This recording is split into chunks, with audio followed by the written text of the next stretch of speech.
today we have this 2019 Jeep Grand Cherokee Limited, and I'm so sorry for the tree cutting that's going on in the background. I can't do anything about that, but I know some of you guys may have seen that I've already done a Grand Cherokee, but this is kind of a Grand Cherokee short-term review. This is our Equinox replacement. If you didn't see what happened with the Equinox, go and watch the Equinox video. But yeah, so what happened was that the Equinox, the check engine light came on, and they gave us this Grand Cherokee Limited. It's a pretty common rental trim level. It's like this vehicle is like $38,000. I mean, it's in the mid-range. Before we look at anything, let's go ahead and take a look at the key fob. Here you just have your standard Jeep key fob. Well, this is your standard FCA key fob for Chrysler.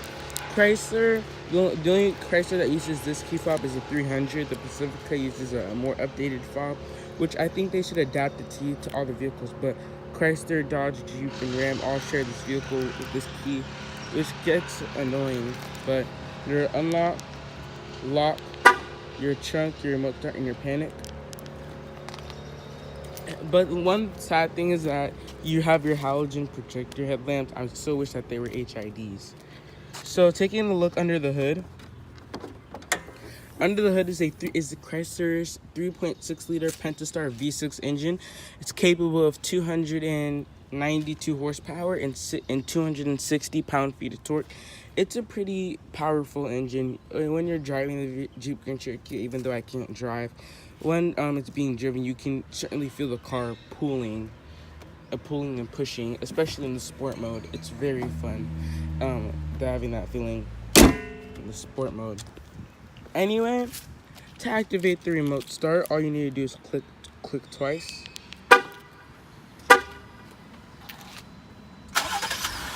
And you can hear that 3.6 liter Pentastar V6 engine roar up. It's not too loud, but if you're looking for something more powerful, there is the Hemi, the 5.8 liter Hemi I think is available. And then if you go for the Trackhawk, I'll link my Trackhawk review in the description. The Trackhawk, which I reviewed back at Bob Caldwell, that one has like the one from the Hellcat, and that produces like 707 horsepower, which is just absolutely insane. But anyway, taking a look around the vehicle, you do have these rear combination and conducting LED headlights, tail lamps. You have your parking sensors. Under your license plate, you have your backup camera, but it's saw to be a chrome Jeep badge. This is a limited 4x4. It's not a Jeep if it doesn't have four-wheel drive. Back here, you just see I have my family has some random crap in here. And then coming down here, you can see there's your spare tire. And this nozzle right here is for like if you have a gas can. Also, sadly, no kick to activate tailgate. It is pretty sad that you can't kick, even in this day and age. But one feature that I did recently learn, so since it's an electronic release for the fuel door and your battery's out, but you need to put fuel in it, if you lift off this tray that has silverware in it, I don't know why, there's this little U-handle. I don't know if you guys can see that, but you pull that U-handle and it's actually a manual release for the fuel door, which I do think is kind of convenient. Again, Chrysler loves doing stuff differently. They don't put the button to close the trunk on here, because on the first couple of days of renting, I was looking for it, but then I was like, no, it's down there. So while the car is cooling off, today's interior color is a nice black leather with a little bit with black stitching and some chrome in some places, matte chrome, and this nice wood. I can say, sitting back here, this is my mom's driving position. She's around 5'7", I think. Not 5'7", but like 5'6". There's plenty of legroom and there's plenty of headroom. Comfortable. It's very comfortable back here. Moving down here, you can see you have your air vents with your these are blank buttons for your heated seats. And down here, that's your 12-volt power outlet. And hopefully you guys can hear me now. That's your 12 volt power outlet. You have your 2 blank buttons for your heated seats. That's available on higher trims or with an option package. And then you also have these 2 USB ports with 2 air vents. And you can also control which direction. Like this is putting it to the floor, that's splitting it, and that's all the way at the top. Also, you do have these seats do recline, but not by that much. But it's better than what the Equinox did. Putting this down, standard cup holder and armrest. Here just have some folders. Moving to this side, there is, for the middle position, what I can say is that it's uncomfortable in the middle position. There is a sort of hump that does kind of cut into your legroom, and it has you in this very awkward, awkward seating position. You guys can see that you do have map lights, but they're not LEDs. Just sitting down the seat is pretty easy. All you need to do is pull this handle, and all floats down. And it's really easy to bring that butt up, unlike in the Equinox. Let's go ahead and take a look in the driver's seat.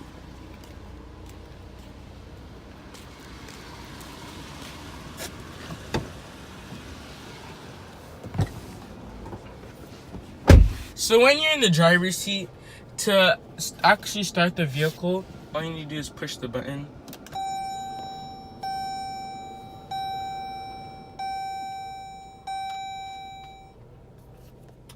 And the vehicle will just kind of, first we'll come into climate here and we'll kind of adjust it to go down so I don't have to worry about reshooting this video because all you guys heard was a bunch of wind. But taking a look in your gauges, in here you have a 7-inch gauge cluster. Here you have your RPMs. Here you have your RPM. You do have your RPMs, your 7-inch gauge cluster. You have your coolant temperature and your fuel gauge, which I think is dropping. I think we started with 329 miles up here, but it's slowly dropping. Here you have your speed. You can choose it in different options, and that's what I like about digital displays, is that you can really configure it to how you want it. Here you just have your different pages: auto start, stop, trip meters, vehicle tire pressure, transmission temperature, oil temperature, and all that fun jazz. Down here you have automatic headlamps, your fuel relay, electronic fuel release down here. Here you have your controls. These controls have been around for a while. Do you think Chrysler could do something about them in these locks and unlocks? I do like the way it locks because it gives it that solid feeling if you just take a listen. It's almost like a tank locking. But these buttons have been around since Daimler Chrysler, and I think this is something that they absolutely need to change. For a vehicle that originally came out in 2011, I do think that they've done a good job keeping it up to date. They've done certainly a better job than what they did in the Journey, where that vehicle is like basically straight out of 2011. But I do think that there's some stuff that Chrysler needs to change. For example, I was talking to one of my friends about this, is the steering wheel. This steering wheel is extremely annoying, and it's similar and it's annoying. Basically, all FCA does is they take off this center portion. They take it off, and for example, Chrysler, I don't know, I might insert a video, but Chrysler will have a different design, and Dodge will have a different design here, and Ram will have a different design in the middle, but it's all the same buttons and controls, and it's all the same buttons and controls. And I'm like, change it up a little, give it different steering wheels, because with Lincoln and Ford and Nissan and Infiniti, it's similar, but there's places where you have to draw the line. I mean, just with all these button fonts, like, they need to really change it up. And even with the key fob, I feel like will be improved so much better if they just change it up. And they really need to get rid of these Daimler Chrysler stuff. I mean, you could, like, even though this is a Jeep, it really doesn't, you could do some poking around in the engine bay. Like, I spent 2 minutes in the engine bay, and I found 2 Chrysler badges. And I'm like, really? Really, man? Really? Vehicles passing behind us. That in this particular situation where it's passing, if I was in reverse, it would show the cross traffic alert. But moving on, this is your Uconnect 4 8.4 inch Uconnect system. Personally, living with it for 4 days, no, for 3 days, it's an okay system. It works pretty good. I really don't need to learn how to use it. It's really simple and easy to use. God, I love that sound, the locking noise. It's like a tank. And the ways the door closes and the sound of the horn is just whew. So it's getting hot in here, so we're gonna go ahead and turn that up to level 2.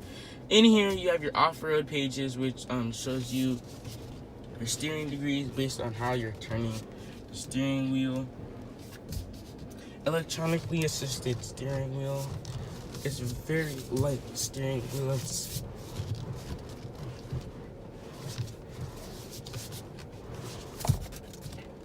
easy to move over. One thing that I don't like that they did here is they put everything on the one stock instead of having 2 stocks. Everything on here, you have your turn signals, your lights, your rear wiper, your front wipers, and to do the front wiper mist, you need to push. And then that's what it does. It does take a little while to get used to. Indeed, in that first glance, it does look complicated, but after a little bit, after a few days, you get used to it. The horn, nice manly sound. Here you have your pitch and roll. This is showing you your pitch and roll. I guess the uses. Oh, your transmission temperature, oil pressure, battery voltage, oil temperature, coolant temperature. In your select terrain, that's down here. You have your 4-wheel drive low, your hill descent control, and then here you have your different modes. As you can see the graphics here.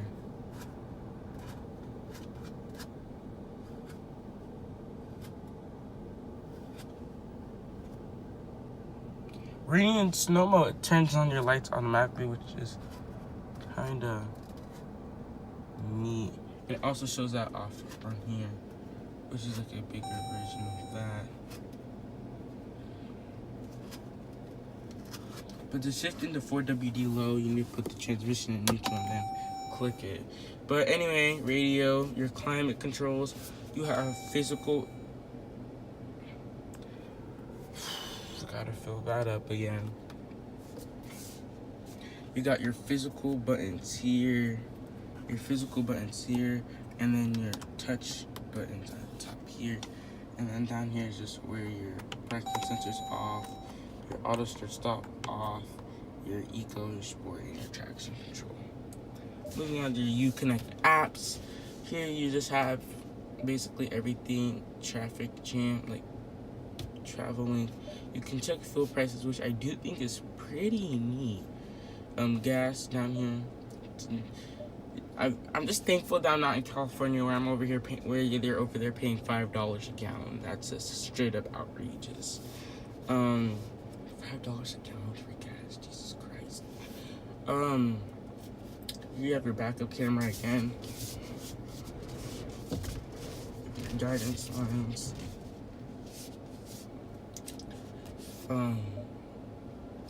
Your nav and your controls, heated seats and your steering wheel, backup camera, and your settings, and your phone.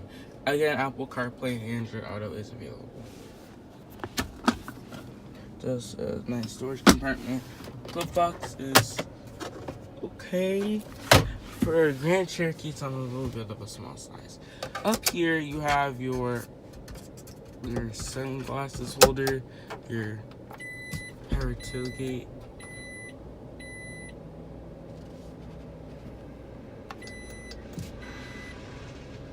I can't say it is pretty quiet. Up here you have your garage home link. Visor test. 3, 2, 1. And it passes! Maybe the Equinox could learn a thing or two from this Jeep. Anyway, that was my review of this Jeep Grand Cherokee. Please make sure you like and subscribe, and I'll see you next time.